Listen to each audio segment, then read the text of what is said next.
आज बच्चों हम पाठ 11 सवैये का चौथा व आखिरी काव्यांश पढ़ेंगे। काननी दे अंगुरी रहिबो, जब ही मुरली धुनी मंद बजै है।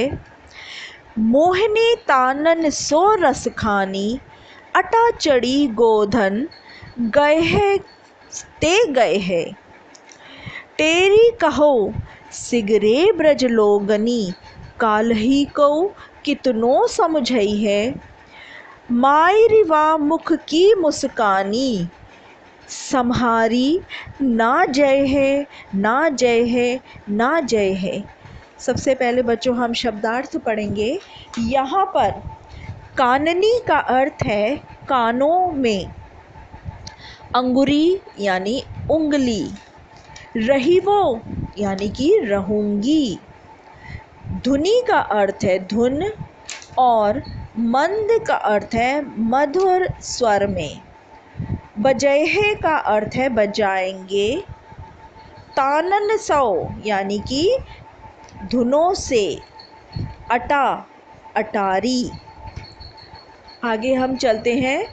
गेहे का मतलब है गाएंगे, तेरी यानी कि पुकार कर बुलाना, सिगरे अर्थात सारे, कालही का अर्थ है कल, समुझहे का अर्थ है समझाएंगे, माईरी का अर्थ है हे माँ, और सम्हारी का अर्थ है संभाली संभाली। और आगे है न जय का अर्थ है नहीं जाएंगे यानी कि संभाली नहीं जाएंगे।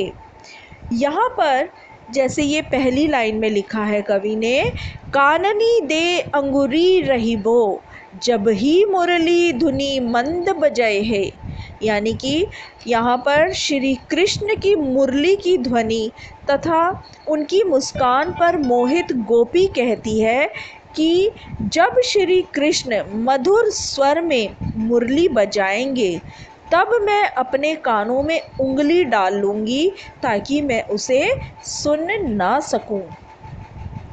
और फिर वो कहती है, मोहिनी तानन सो रस खानी, अटा चढ़ी गोधन गए है तो गए है, यानी कि ऊंची ऊंची अटारी पर चाहे चढ़कर श्री कृष्ण जो है वो गोधन गाते हैं तो गाते रहें, मैं उनसे बेअसर रहूँगी।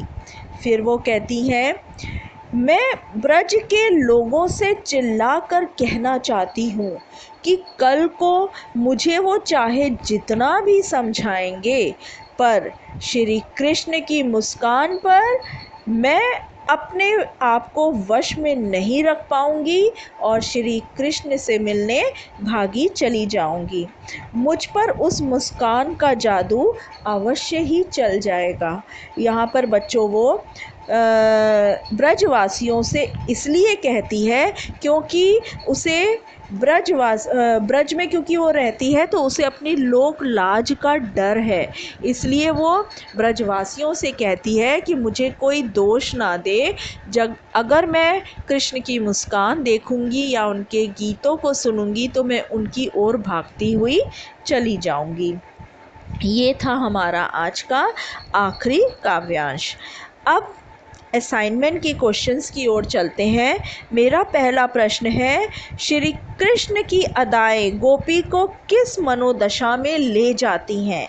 तो बच्चों मैंने आपको बताया था कि जब मधुर स्वर में श्री कृष्ण मुरली बजाते हैं और अटारी पर मधुर स्वर में गाते हैं तो गोपी उनको सुनकर विवश हो जाती है और उनकी मुस्कान देखकर उनकी ओर भागी चली जाती है।